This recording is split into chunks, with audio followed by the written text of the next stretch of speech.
All right. Well, thank you very much, Rick. And we are pleased to have back with us again Frank Gaffney, president of the Center for Security Policy. He's a columnist for the Washington Times and the host of a nationally syndicated program, the Secure Freedom Radio, heard in Washington, D.C., weeknights at 9 p.m.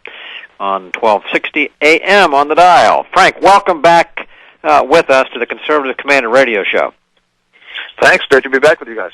Well, it's always a pleasure to have you on, Frank, just simply because of a lot of reasons, but your knowledge and so forth about the topics we're going to go into is pretty unequaled, so we're glad to have you here. We're going to talk today about Iran and the nuclear negotiations that, if I'm not mistaken, are still on tap to begin tomorrow in Geneva. I've got a couple of questions about this whole process for you. And first of all is this. The last go-round, a couple weeks ago, the Obama administration appeared to me to be seeking appeasement, and certainly were considering a lessening of economic sanctions against Iran. And overall, again, in my opinion, I think the Obama-Iranian policies have been weak at best. But when the talks start tomorrow, which are being termed the nuclear negotiation talks, what is, and this is the question, what is the Obama administration actually seeking to achieve in these negotiations? Is it clear? Do we know? I think it's reasonably clear. We just had a symposium this afternoon at the National Press Club on the subject with former UN Ambassador John Bolton and Lieutenant General Tom McInerney, former Assistant Vice Chief of Staff of the Air Force, and others. And the consensus of the panel seemed to be, it's to get a deal, period. It doesn't really matter what the content of the deal is. The Obama administration is determined to have the ability to claim that it has done something about the Iranian threat to ensure that it can continue to block Israel from taking any military action against Iran, and otherwise to unravel the sanctions that the president has been opposed to from the beginning, and that are obviously having a deleterious impact upon his friends in Iran. And I use that term advisedly. Interesting. And it clearly it appears John Kerry, Obama administration, either, and I'll put it in this sense, either do not believe Iran's threats to the U.S. and Israel to be serious, or the administration is covertly trying to sabotage Israel or to weaken the U.S. Now, there could be perhaps another option that's there, but what, and you perhaps referred to it, but just frame it again. What is the driving issue there? Do they not believe Iran, or are they really trying to undercut and weaken Israel and the United States? I think I've said it on your program before. I have a 9-word description of what is, I believe, the Obama doctrine, namely, embolden our enemies, undermine our friends, and diminish our country. And I think that what you see happening with this exercise involving Iran is redolent of all three of those sort of main vectors for U.S. policy under this president. He has clearly emboldened the Iranians to believe that they can have a nuclear weapon without further impediment. He has clearly undermined our friends in Israel and elsewhere in the region, by the way, who are panicked at the prospect of Iran having a nuclear weapon. And in the process, he has greatly diminished our country, and I think set the stage for real calamities down the road. Well, it appears to me, that as well. Now, the administration is built, it seems, and sustained on deception in nearly every area. And when the president repeatedly promised in the past to do everything, end quote, to prevent the Iranians from obtaining nuclear weapons, it's remarkably similar to his promise that, quote, you can keep your existing policy if you want. end quote. And we've heard promises made about Israel, for example, that we will stick with you, that you're our best friends, yet the president ridicules Netanyahu, and Israel clearly doesn't think Obama policies toward Iran are good. Now, in your opinion, what can we, and you already stated it perhaps, what can we know for sure about the Obama administration's policies toward Israel? I mean, there's only, is he with them at the end of the day, or would he sell them short? What's really happening there? I mean, how's it going to go? My friend Andy McCarthy has done a marvelous job at National View Online, and most recently a couple of times on Megyn Kelly's show, making, as a former federal prosecutor, a legal case that the president has engaged in serial criminal fraud in connection with the lies that he's told about Obamacare. We just have released today a new 30-second web video spot that connects the dots between that behavior, execrable as it is, and what's even more dangerous, which is the serial lies that this president is engaged in about his relationship with both friends and enemies. In this case, in response to your question, he has repeatedly said he has Israel's back. I think there's very little doubt, based on what we're seeing him do, that it is only for the purpose of sticking a knife in it. And that's, I'm afraid, what's afoot here. Yeah, see, that to even speak in these terms, Frank, is just an amazing thing, that we are, in fact, at a point where from all observable data, not subjective analysis and subjection as much as observable action, that we'd actually be at a point of saying that that American president is literally undercutting the security of the own nation which elected him, and undercutting, in this case, the stability and the security of our only real friend in the Middle East. Now, the fact of that, if we look towards more Israel, because this is in place, Israel's had to consider, in effect, to go it alone. They've been always in a position where we would always, as you said, have their back, and we would be with them at the point of a contest, that we would be with them. And now, my sense is that they've had to go as far as putting themselves in a box, almost by saying, look, we can't wait beyond a certain point. Their red line, I think, is one that they probably will observe, but they have said, if Iran gets a certain point, they will, even on their own, have to do what is necessary to protect themselves. Has Israel, my question is this, boxed herself in from that perspective, and can they, in fact, go it alone, if need be, with Iran? I don't know that it's so much the Israelis who've boxed themselves in as the United States under President Obama who's boxed them in. He prevailed upon them. He insisted. He apparently even threatened, or his people did, in the 2012 timeframe, when Israel seemed to be, at the breaking point, that they must not take any steps against Iran.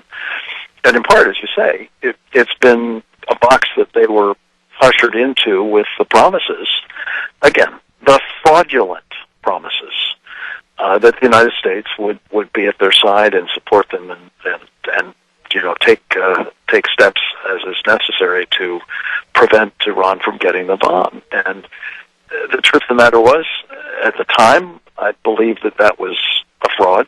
I warned against it. It has now, I think, become manifest that it was. The Israelis are in a situation where they may well have to go alone, but it's become vastly more difficult to do, both because the program has continued to evolve, and the Iranians have hardened and dispersed and concealed much of what's in their program, their nuclear weapons program, and there's just more of it as a result of the passage of time and the assiduous efforts they've made to build it up. So Israel's got a very hard road to hoe here, and the fact that they obviously are going to have to go it alone if they're going to do it, makes it just that much more problematic.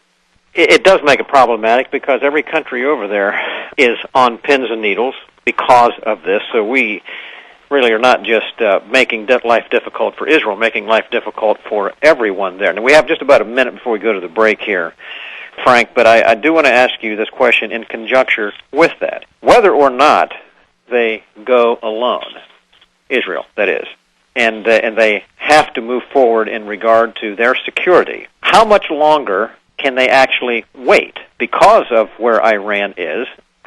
Where is that line from a standpoint of date? Are we talking? If I recall right, I mean, it seems to me that some time ago they'd actually talked in terms of a month or two, perhaps. Are we that close?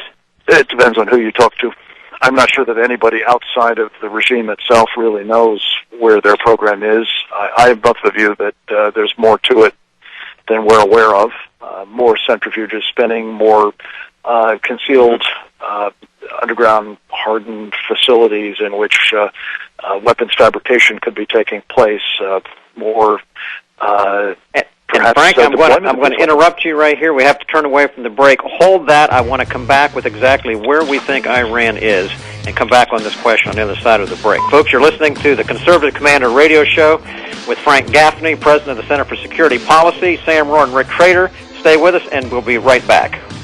Frank, before we went to the break, Sam asked you if Israel goes it alone. My question is, can Israel go it alone, and can they be successful if they do?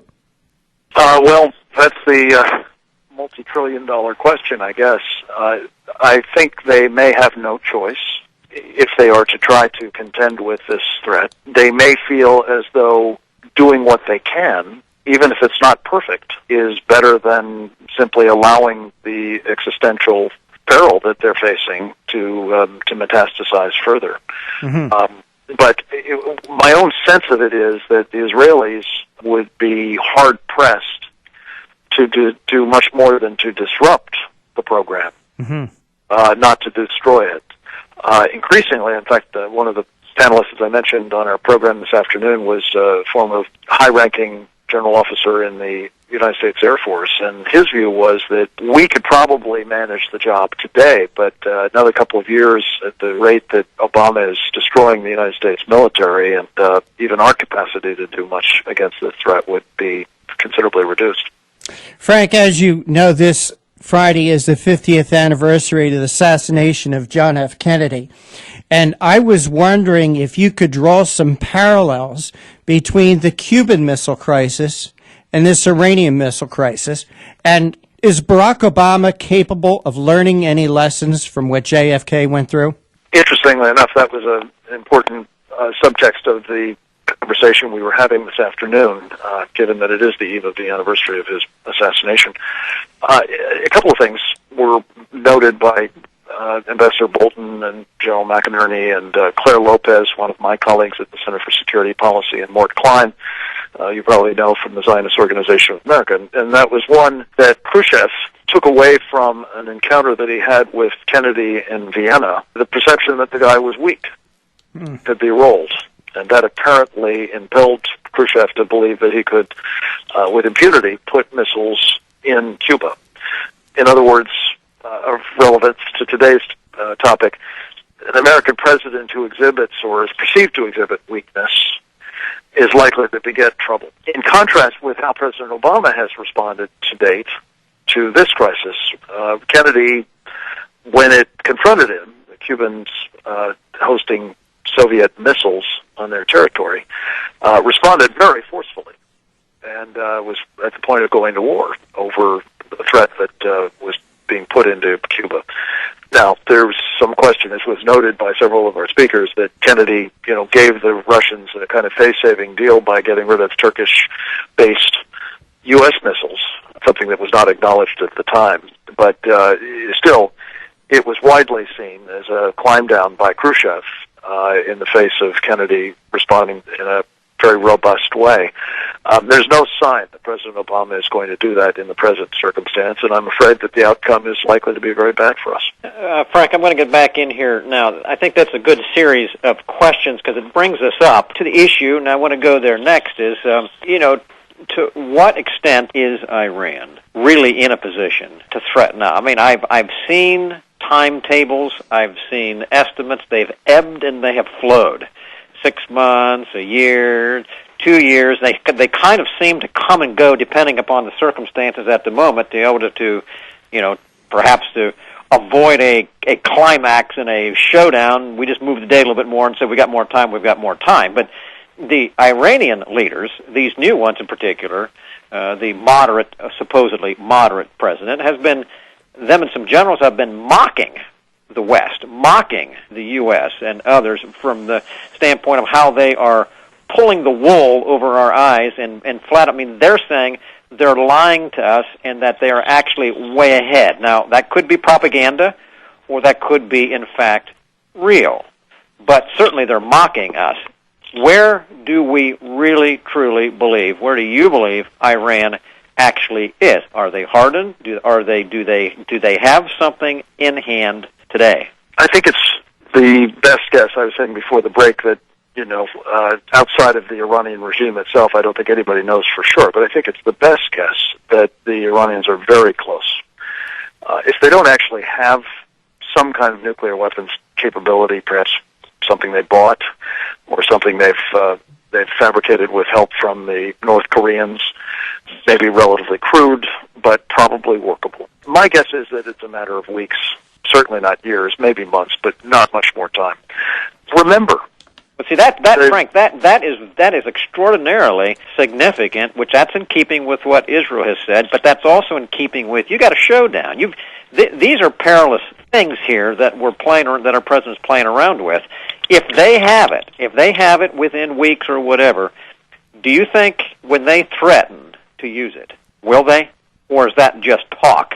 At the negotiation table. Well, of course, they're not threatening to use it just yet. What has been said, though, repeatedly, a world without America is not only desirable, but it's achievable. That is a threat, I believe, of our destruction. And as we talked about at length in our program today, a short-range missile launched off of a ship, the so-called Scud in a tub scenario, would give them the capacity to attack the United States with perhaps a single weapon, detonating it high over our country, outside the atmosphere, take down our electric grid over much of the country, and essentially, by destroying the thing that powers all of the critical infrastructure upon which our society depends, plunge the United States into an open-ended blackout and create what is effectively a world without America.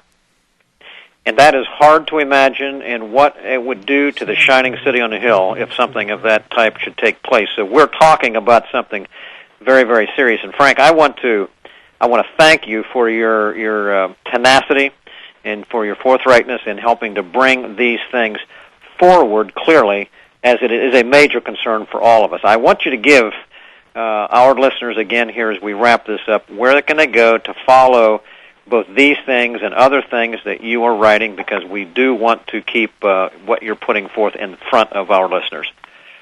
Well, I appreciate that very much. The website of the Center for Security Policy is securefreedom.org. I'd also commend a site that's dedicated to this EMP threat at stopemp.com. I'm sorry, .org, well, I think it is. Probably both, but .org is the right one. Okay, stopemp.com or .org. And the other website, again, give that please one more time. Securefreedom.org. Securefreedom.org. All right, well, Mr. Frank Gaffney, thanks for being with us today on the Conservative Commander Radio Show. We appreciate it.